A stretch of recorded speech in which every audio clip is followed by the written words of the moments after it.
Hi, I'm Roger Linn, and in this video I'm going to describe the panel settings on LinnStrument. On LinnStrument, to access any of the settings, you'll use these 8 buttons on the side, and I'll go through them one by one. The top button here is per split settings. When you turn that on, you'll notice that LinnStrument's lights will change. At this point, you're no longer seeing the notes, the ability to play the notes, but rather these lights now are indicating the status of the settings that are printed up here on the top of the panel. And these are called per split settings because they are unique for the left and right splits, that is, the split keyboard mode, left and right splits.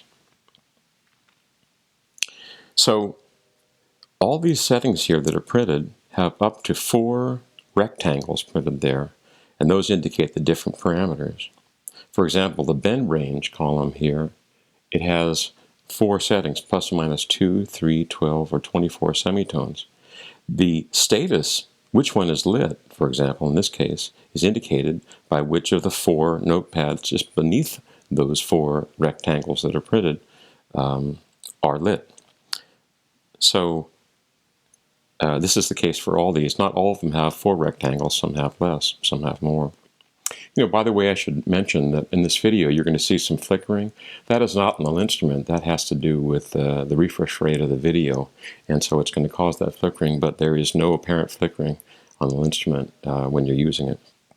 The other thing I should mention is that all the information I'm giving you is available on our online manual, and specifically the panel settings pages. So if you go to our site, rogerlinndesign.com, and you select from the support menu the LinnStrument option, you'll get to the LinnStrument support page. On the left, you'll see a button that says Panel Settings, and that Panel Settings page will give you all the information that I'm giving you right now. So you can go back and use that as a reference. So let's go through these columns one by one. The first one is called MIDI mode. This allows you to select one of 3 different MIDI modes for that split, the left or right. And by the way, you can select which of the splits you're setting the settings for and viewing the settings on over here where it says Select Split. You can select the left split or the right split. And the settings are shown primarily in the main color of that split. So right now we're going to look at the left split's settings. So MIDI mode is the one. So the first one we're looking at. So right now I can set that to 1 channel, and this means that the left split will be sending all its notes in 1 channel, just like any MIDI keyboard would, where everything's going out on a single MIDI channel, right? You also have the option of channel per note, and what this does is each new note is sent out on a new MIDI channel in round-robin fashion from a list of assigned channels that you give it in these columns over here. And that allows LinnStrument to do its polyphonic pitch bends, its polyphonic expression. And the third option is channel per row, and in this case, all notes sent on the lowest channel, all notes played on the lowest row are sent on one channel, all notes played on the next row are sent on another channel, etc., etc. You have 8 different contiguous channel use for that. So the way you assign those MIDI channels that are used for those is over in these 5 columns, which is headed MIDI channels. Now in the View column, it allows you, well, first of all, in the MIDI channels, there are 16 different channels here, 1 through 4, 5 through 8, 9 through 12, and 13 through 16 here. So, for example, if I want to view the main channel while I'm in 1 channel mode, I select in the View column here, Main Channel, and this allows me now to see the main MIDI channel that's assigned for that split. So if I'm in 1 channel mode, it's pretty easy. I select 1 channel, I view the main channel, and then I just select which of those 16 channels I want to send on, right? Right now it's set to 1. However, if I'm in channel per note mode, I also have to select what are the per note channels. Because in channel per note mode, you have a main channel and you also have per note channels. The main channel is used to send messages that are common to all voices, like overall volume, program change, sustain pedal, things like that. Whereas the per note channels are used to send each individual note and all the information associated with just that one note, right? So if I'm in channel per note mode, Then over in the View column, I want to select Main Channel, select my main channel, which would be the one used for common messages. In this case, it's set to 1. And then in the per note channels viewing, I'm now looking at the per note channels, and I have those set to 2 through 8. So I'm sending my common messages over channel 1 and using channels 2 through 8 for my per note channels.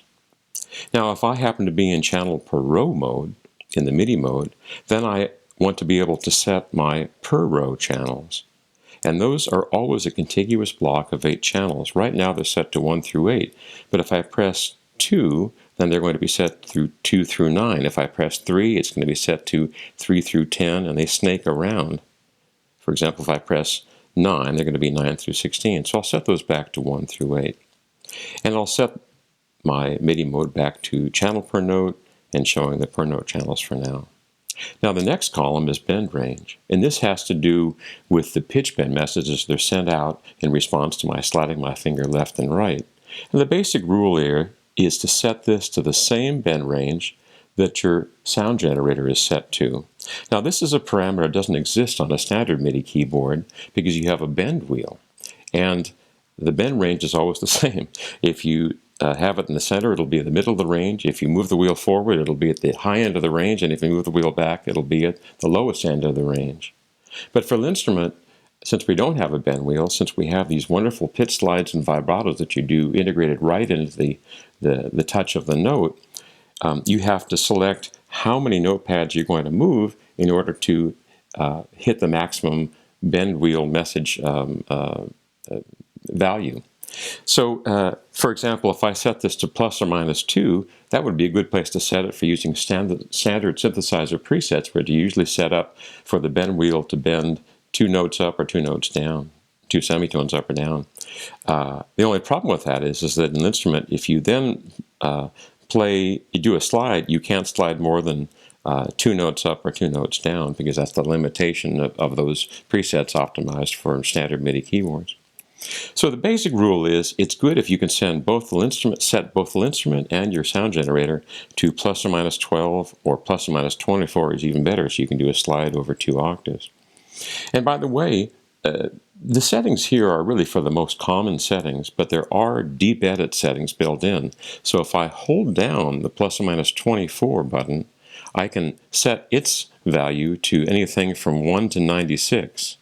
So I'll set that back up now to 24 now, and go back to the per split settings screen.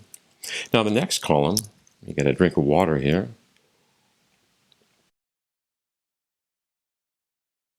The next column is pitch/X, and this has to do with settings related to sliding your finger left and right, or wiggling left and right, which is how we send pitch bend messages in the LinnStrument. So the uppermost parameter is called on, and this allows you to select whether the LinnStrument is going to send continuous pitch bend messages or not. You can turn that off or turn it on. For example, if you were doing an organ sound, then you'd want to have pitch bend set off, because you don't need to bend the pitch of an organ sound, right? Now the second one from the top is quantize, and this is initial quantize. What this does is set whether the pitch is quantized for the initial touch. So if I have quantize off and I play a note,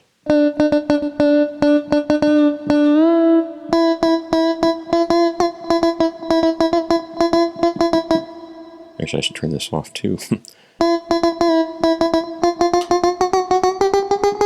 Notice that all the initial strikes are continuously variable in pitch. Now if I put quantize on, you'll notice that no matter where I touch within the notepad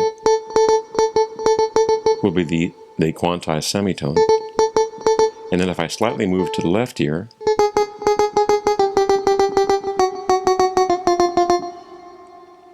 now for the next 2 settings here, they're quantize hold and Q hold fast. So if I turn on just quantize hold, or quan hold as it's written in abbreviation, what this does is a separate form of quantization.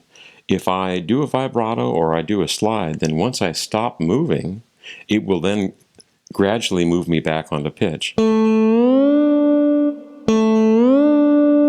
notice it slides down just a little bit.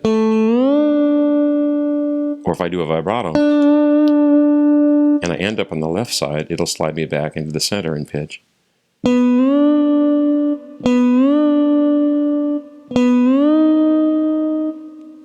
And there's 3 speeds at which it'll slide back onto pitch. If I just select quantize hold, that's the medium and most common setting. If I want it very fast, then I put it on Q hold fast.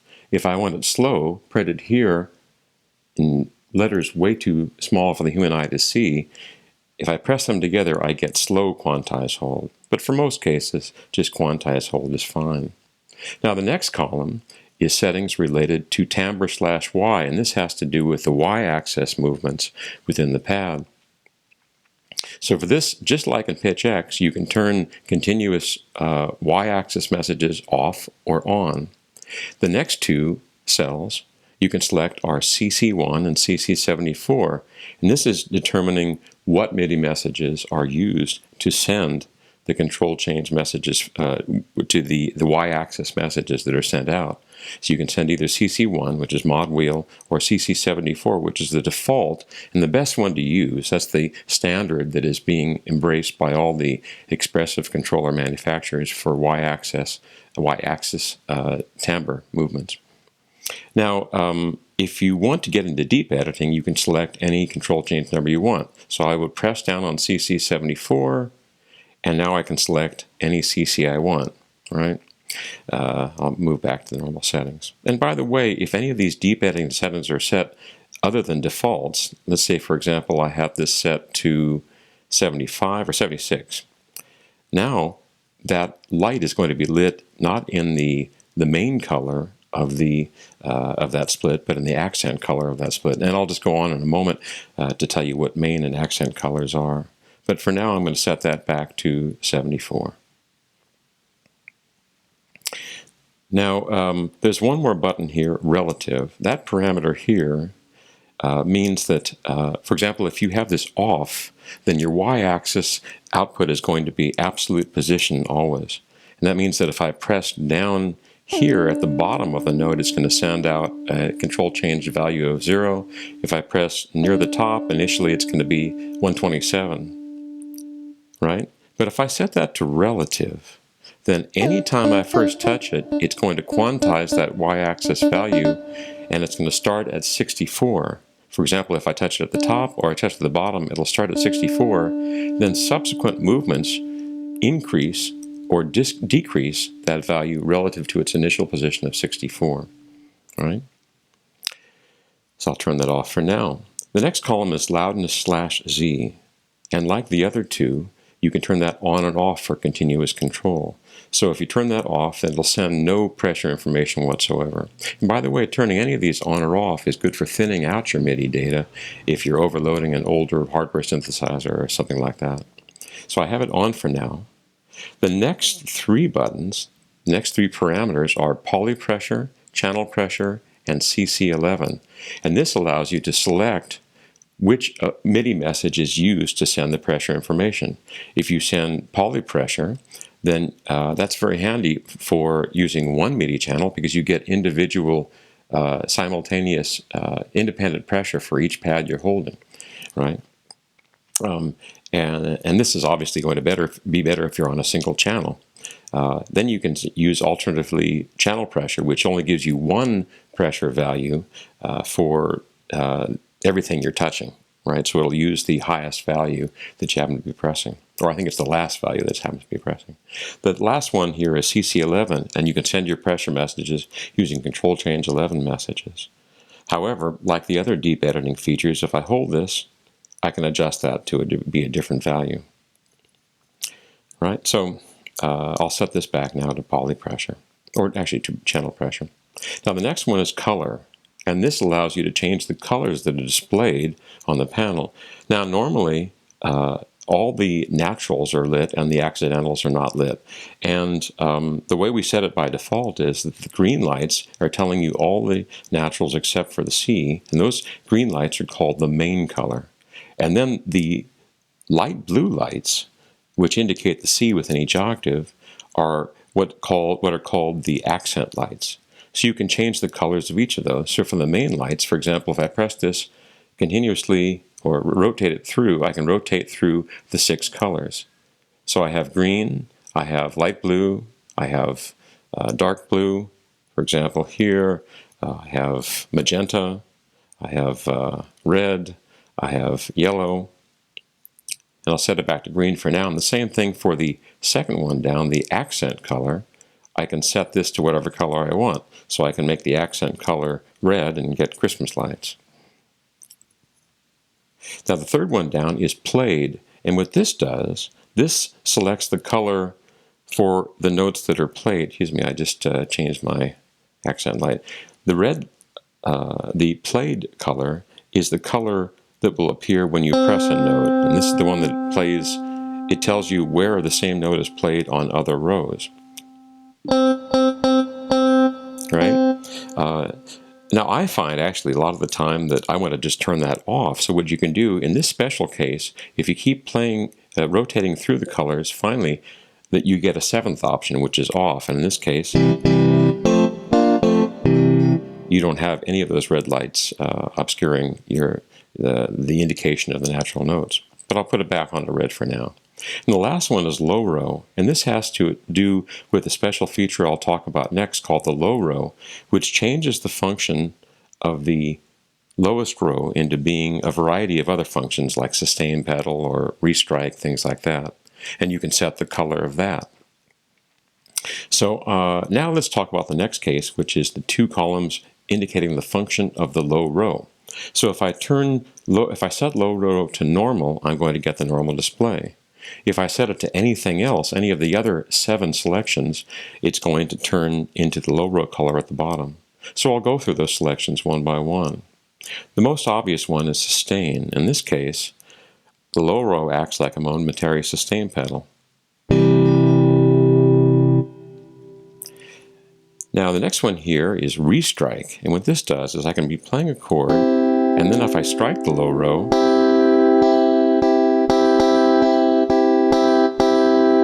it restrikes the entire chord I'm playing at the velocity that I strike it with my thumb. The next one is strum, and this one's kind of handy. If I'm fingering a chord, then I can just move through the chord notes. And as I move my finger under this note, it'll play that note. As I move my finger under this note, it'll play that one. Or if there's multiple notes on one column, it'll play those. The next one is arpeggiator, and this turns on the arpeggiator, whose settings are down here in the global settings. And but this allows you to turn it on. So if I set that to arpeggiator, then it allows me to momentarily turn on the arpeggiator.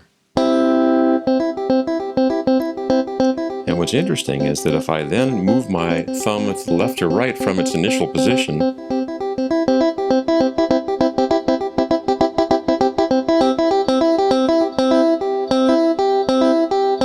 it steps through the different arpeggiator speeds, going from 8th note triplet, 16th note swing, 16th note triplet, 32nd note, and 32nd note triplet. And that's kind of fun. You can do things like, I play mandolin sometimes, so I can go for a much higher speed.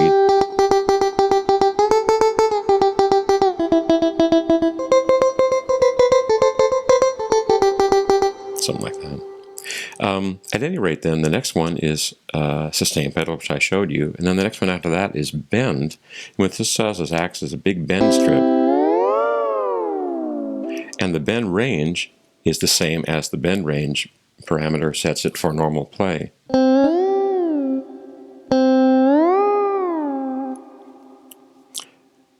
The next one is X equals CC1, and this allows you to turn the low row into a big modulation wheel.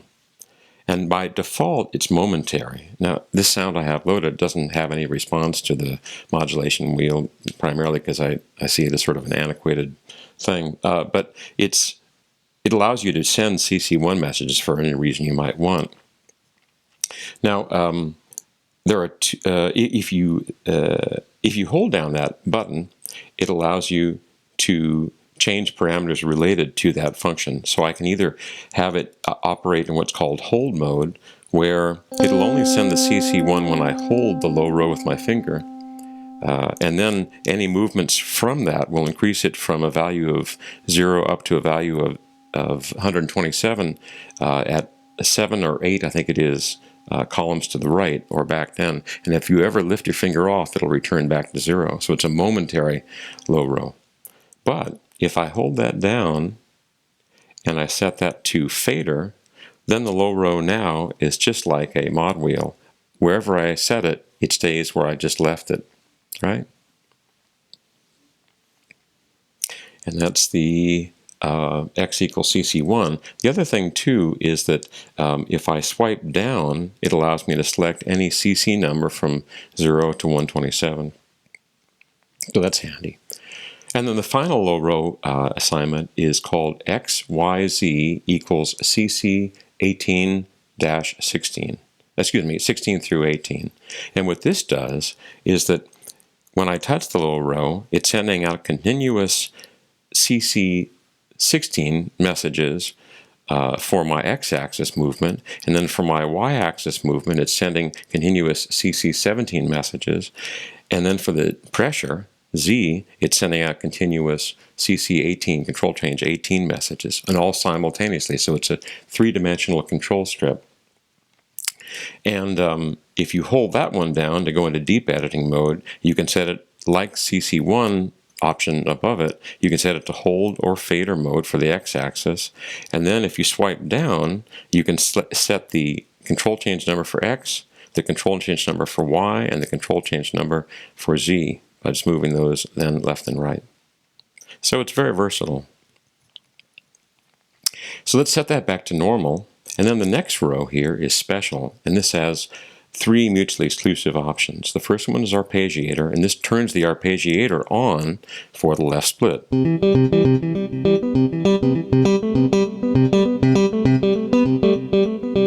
it's pressure sensitive, by the way.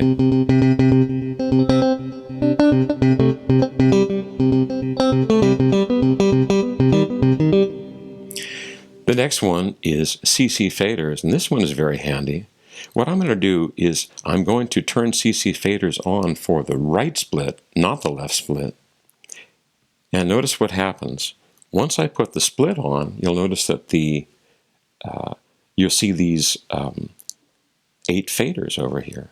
Well, these are basically 8 control change faders, which by default are assigned to CC1, CC2, 3, 4, 5, 6, 7, and 8. Now, for example, if I want to, you know that CC7 is overall volume. So if I hold a chord here, oh, I still have the arpeggiator on. Let me turn that off.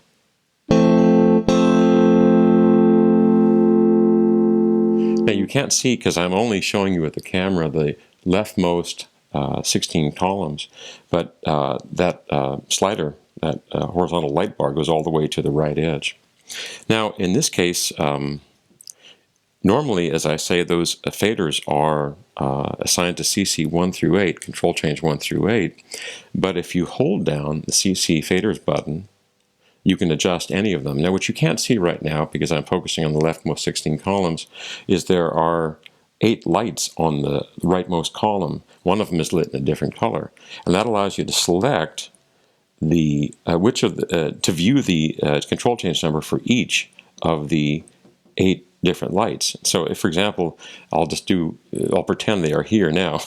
If I were to press 1 here, you'd see the 1. If I pressed the 2 here, you'd see the 2. And then for each of those, you can adjust it to any value you want. So you can have those CC faders be any value you want for each of the 8 faders. That's a real handy feature. Now, the next case is a feature called Strum, and this is very handy. I'm going to turn Strum on for the right split, and what this does is it turns the right split into a strumming surface for the notes that are held in the left split. So for example, here I'll finger a chord,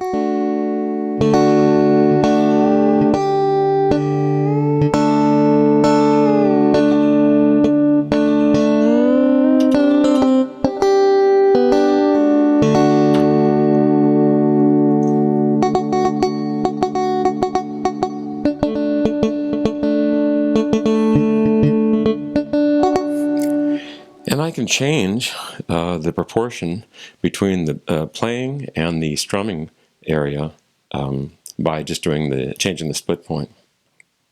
Okay, I'll turn that strum off now and go back, and that is all of the per split settings. So the next thing I'll talk about, let's turn the split off, is the preset button. And what this does is allows you to just select presets in your external synthesizer, because of course LinnStrument makes no sounds. And all this is doing is sending out MIDI program change numbers. So it's your standard program change send buttons, effectively. So you can either slide your finger to select the exact one, or you can increment and decrement the value here. And these values are independent for the left and the right split. So now I'm changing them for the right split. Increment, decrement, right? Now what you can't see over on the right side, once again, are 4 blue lit buttons that are right at the edge. And what these are total LinnStrument presets that save every setting in the LinnStrument. And so let's say you've got your entire LinnStrument set up exactly the way you want it. Well, if you just press one of those 4 buttons that's over on the right that you can't see and hold it, it will flash, indicating that it's saving the total status of LinnStrument. And then later on, if you just tap that button, it'll set all your settings to the way you want them, to how it was saved. So that's preset. Let's move on to the next one, which is, let me turn the split back onto the left split, which is volume. And in this case, you just slide this bar, this indicator bar, to control the volume. And all that's doing is sending control chain 7 messages, which are, of course, assigned to sound generator volume. And that, once again, is independent for the left and right splits. And you notice here, it says here, each split over here, indicating that these 4 settings apply independently to the left and right splits using the select split buttons.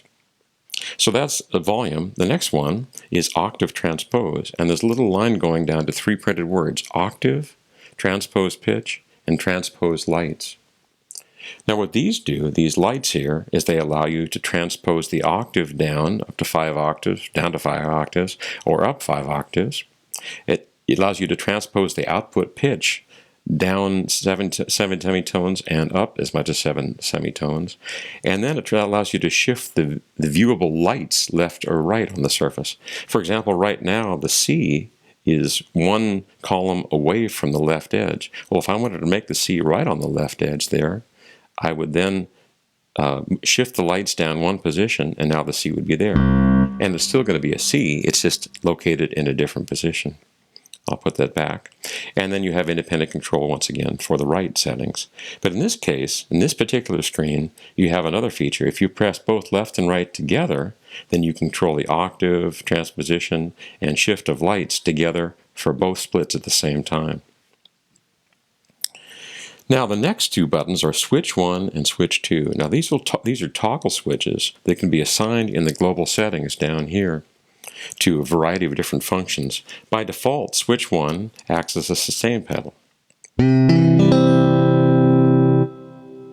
switch 2 acts as turning on the arpeggiator or off the arpeggiator.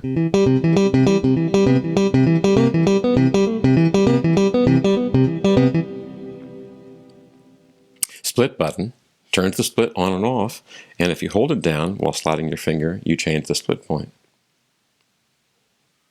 Now the last button is global settings, and unlike per split settings, which were unique sets of settings for each of the left and right splits, global settings, these settings apply to both splits, to the whole machine. And I'll go through them one at a time after I have a sip of water.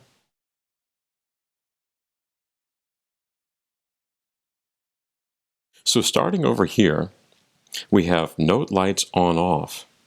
And what these settings do is to determine which notes within the octave are lit and which are not. Now by default, only the naturals, C, D, E, F, G, A, B, are lit. And then further, the C within each octave is lit in a different color. Now the green here is the main color, and the light blue in this case is the accent color.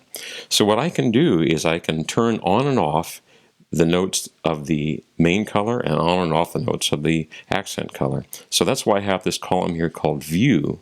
This allows me to allows me to select whether I'm viewing in these 12 cells the main note lights or the accent note lights. So for example, if I set it to main, it's now telling me that, you see these are marked C, D, C, C sharp, D, D sharp, E, F, etc., all the way up through the 12 notes of the chromatic scale within each octave. So right now it's telling me that C, D, E, F, G, A, and B are lit. Now for example, if I wanted to turn off A and B, I just turn them off, and now they're going to be missing. So now I have C, D, E, D, E, F, G, and then nothing all the way up to C again, right? So I'll turn those back on. Whoops, I hit the wrong button. There we go. I'll put them back on. C, D, E, F, G, A, B. Okay. And now, so that's the main lights. Now for the accent lights, it's telling me that only C is lit. You see, that's the correct thing here. Only C is lit. But if I want to have, say, C and E lit, then I would turn E on as well. And now it's C, D, E, F, G, A, B, C. All right? So I'll turn that back off to set to the defaults. Now there's actually one hidden setting in here that we just added recently. And if you turn this on, it turns these 12 note cells into 12 different presets, or 12 different memories to hold complete settings of main and accent lights. So right now, for example, C is one memory, C sharp is a different memory, and so if I select C sharp and then I go back to viewing the main and accent lights, I'm going to get different settings in there. Now right now, the C sharp preset or memory is set to a minor scale, so notice now,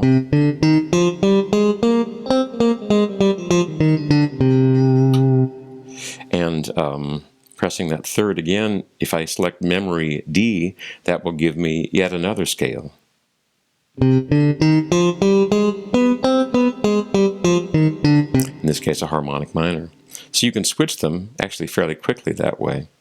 But to tell you the truth, for most people,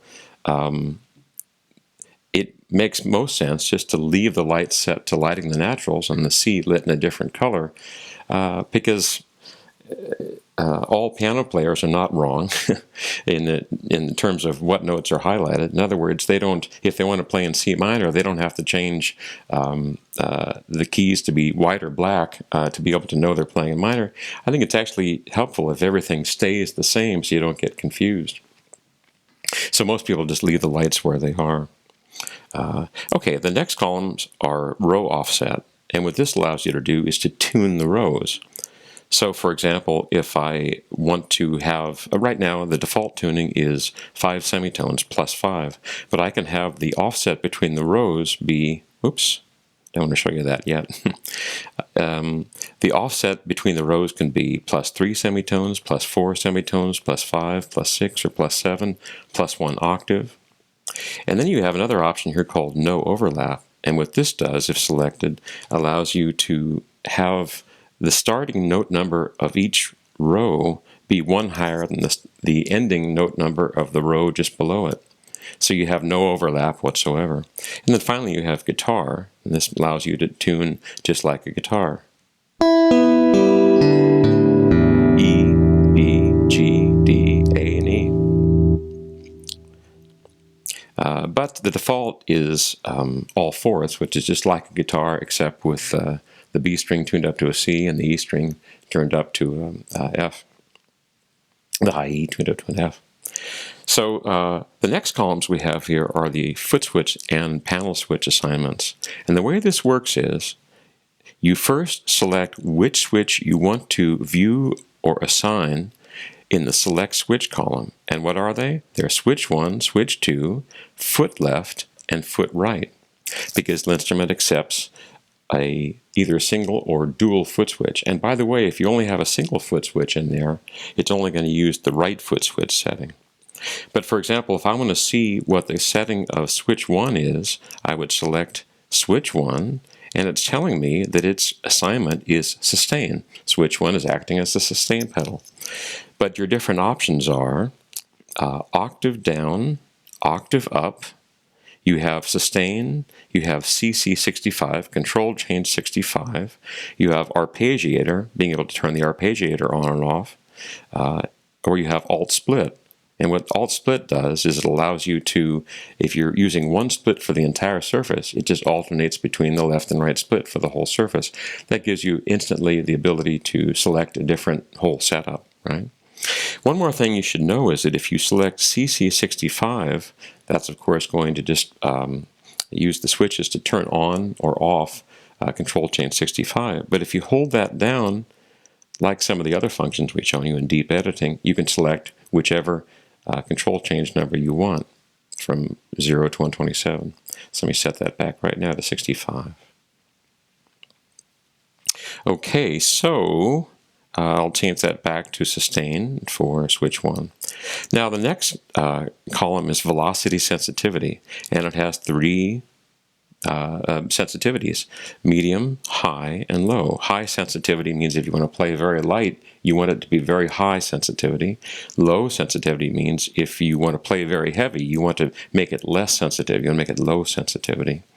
And by the way, if you hold any of those 3 buttons, you go into deep editing, and it'll give you the range of velocity values, the low and high. And that means that, for example, right now, it's telling me the lowest velocity will be 32, the highest will be 127, and all velocities that I play will be scaled between those two. And that can be handy because some synths, in fact most electric piano or piano patches don't produce much volume at all below about 32, and that's why we set it to 32 by default.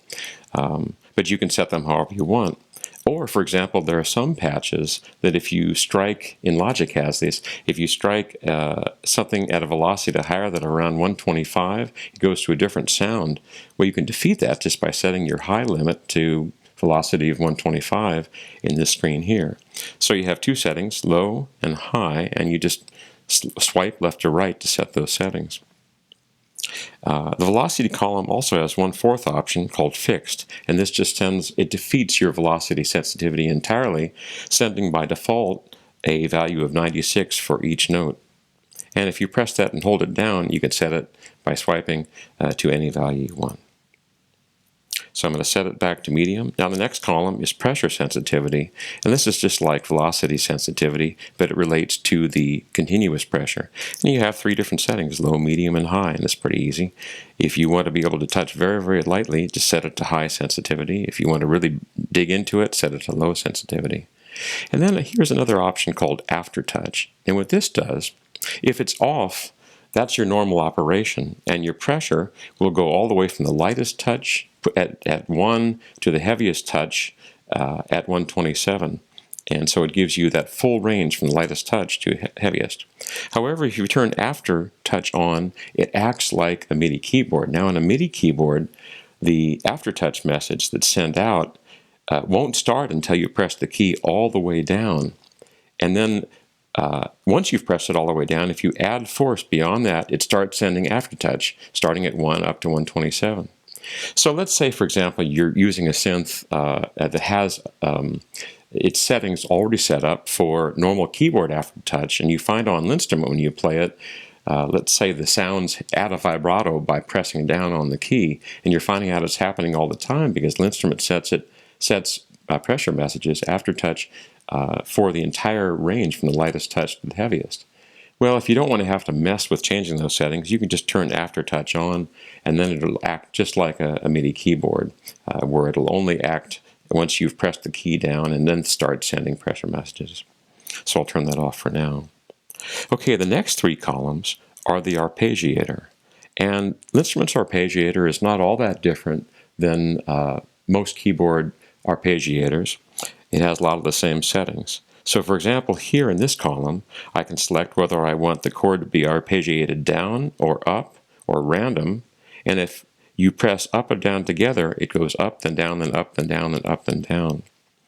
Then there's another option called replay all that I think is really handy. And what this does is it just restrikes the entire chord at the arpeggiator rate. Let me show you.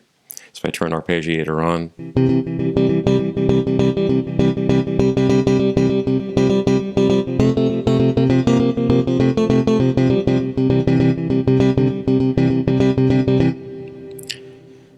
okay, and then the next column sets your arpeggiator rate relative to the internal tempo of LinnStrument, or a synced external tempo. So I can set it to 8th notes, or 16th notes, or 32nd notes, or I can turn on the triplets button, so now it's selecting 8th note triplets, 16th note triplets, or 32nd note triplets. Now, one thing that's kind of handy is if you press 8th and 16th together, it says here in words too tiny for the human eye to read, it says swing, or SWG, and now it's going to play swing, or actually, it's going to play actually half swing. So here it is.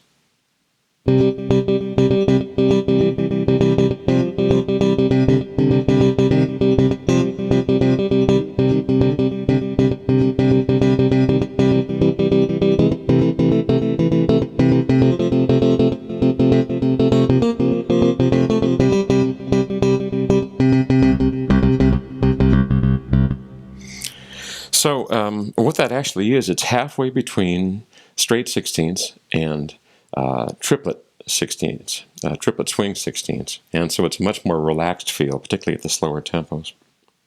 Now the last arpeggiator column here allows you to add octaves to your arpeggiated chords or notes. Now in this case, you can add 1 octave or 2 octaves or just deselect it. But if I add 1 octave there, and I'd say I've got this set to up, and I have this set to 16th notes, then I'm going to add a lot of notes here.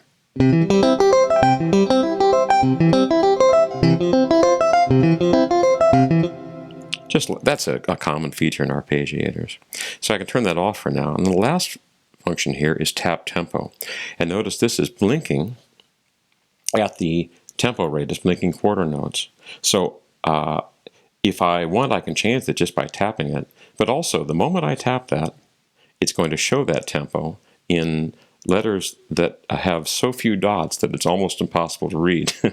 And then, if you just swipe your finger left and right, you'll be able to adjust that tempo, right? But at least it's handy to have that, and that's all the lights we had there. So that's tap tempo. And the last column, or excuse me, the second to the last column is MIDI I/O. And you have 2 selections. I'm going to turn this off just by restarting global settings. So I can select either in MIDI I/O the USB jack or the MIDI jacks for MIDI output. And you can't have them at the same time. You either get USB or you get MIDI jack output. That means the round DIN MIDI jacks, or the USB jack. Now, it's better to use USB because it runs at 3.7 times as fast as the round MIDI jacks. So that is preferable. But you have to make sure that you remember that if one of them is not working and you wanted it to, check to make sure that the correct one is selected, because they can't run at the same time given they run at different speeds. And then the last button here is low power. And what this does, if you turn this on, you'll notice the LEDs are going to be dimmer. And what this is doing is reducing the power requirements of LinnStrument to the point that an entire LinnStrument, including all 624 of its LEDs, can be powered by any lightning-equipped iPhone or iPad, which is very, very handy for portability. Now, there's one other feature you should know about that has to do with low power. Let's say all you had was an iPad and you wanted to use it with your LinnStrument. Well, the trouble is by default, LinnStrument is in its normal power, normal brightness mode. And let's say you plug the power into your iPad, and almost immediately your iPad will say, this accessory uses too much power. Well, you don't have enough time to be able to select low power mode. So what you do instead, let's say you're in normal high power mode here, is you power up with your iPad while holding octave transpose. And what this does is it wakes the machine up in low power mode, and it stays there. You see it's on. So that allows you to immediately power up with an iPad. I'm going to turn low power mode off now. So the last column here is called Actions, and there are 4 different actions. One is notes off. This turns all notes off. It's your standard panic button. The next one is OS version. This tells you the OS version. I'm running a beta version here of 123. The dot means a beta version. But normally you would not see that dot. And then above that is OS update, or update OS. You should turn that on only if you want to update your operating system using our Updater app. And one thing you should know is that while Update OS is on, LinnStrument will send no MIDI output whatsoever. So if you ever find that you are sending no MIDI output, go into Global Settings and check that one, and make sure that it's off. Because if it's on, it's only set up to receive OS updates. Now the last one is calibrate, and this one should be green. It's just this unit here I have not calibrated, but green means it's properly calibrated. And there's a whole calibration procedure. It takes about 2 or 3 minutes to do by sliding your finger across each row and then up and down on 9 of the columns. But you never need to do that. In fact, don't do it just because you think you might get it better, because you probably screw it up and make it worse. But if your LinnStrument for some reason is showing a red light, as mine is here, that means it is not calibrated. Now you can calibrate it if you want, and instructions and a video are involved in that in the panel settings pages for for global settings. However, to be candid with you, our default settings are so accurate that I can't tell the difference between a non-calibrated instrument and a calibrated one. So even if it's red, it really doesn't matter. You're not going to tell the difference. So anyway, that's all the settings in global settings, and I think that's it. That's all of it. So those are the panel settings in your LinnStrument. One thing I might mention is that there is no external computer application for setting the settings, and the reason is because it really works pretty well the way it is. Anytime you want to set something, you just look where it is, and then you press the button up here if it's up here, you press the button down here if it's down there, and then just like a standard MIDI keyboard, you can adjust the preset, the volume, the octave, turn some things on and off, put the split on and off. So really nobody's asked for a computer app because it's more cumbersome to do it externally than just to do it from the front panel here. And that's it. Oh, one thing I didn't talk about is the audience messages. And they're in the manual there, but when you have global settings on and you press any of the top row buttons in the leftmost 16 columns, it's going to display one of 16 different audience messages. Now they're going to be upside down because the audience is out there. If you're holding it like a guitar, for example, you can do this. So here's one that says LinnStrument. Here's one that says applause. Here's one that says ha ha ha, you made a joke, right? Here's one that says singer sucks, which many instrumentalists have had this particular sentiment. Here's one that says wrong note, so it goes on and on. Smelly nightclub, various things. And if you actually are a salesperson in the store that sells LinnStrument, if you touch this one up here, that goes into a looping display that stays on the whole time and gives you all kinds of nice little eye candy saying what it does and all that sort of stuff. And then any time a customer comes up and they touch it, it turns it off. And then you turn it on right again just by, in global settings, hitting the corner. All right? I kind of like this animation here. I think it's very pretty. But at any rate, one thing I should mention too is all these buttons here are either momentary or toggle. So for example, if I want to very quickly adjust the volume, I can hold down, adjust the volume, and let go. Change the preset, and then let go. I can change a preset, per split setting, and let go. The same thing for all these. Well, actually, no, that's not true for the switch 1 and switch 2. Actually, it is. I forgot. Those are momentary and toggle as well, but normally you just tap them. So that's the panel settings of LinnStrument.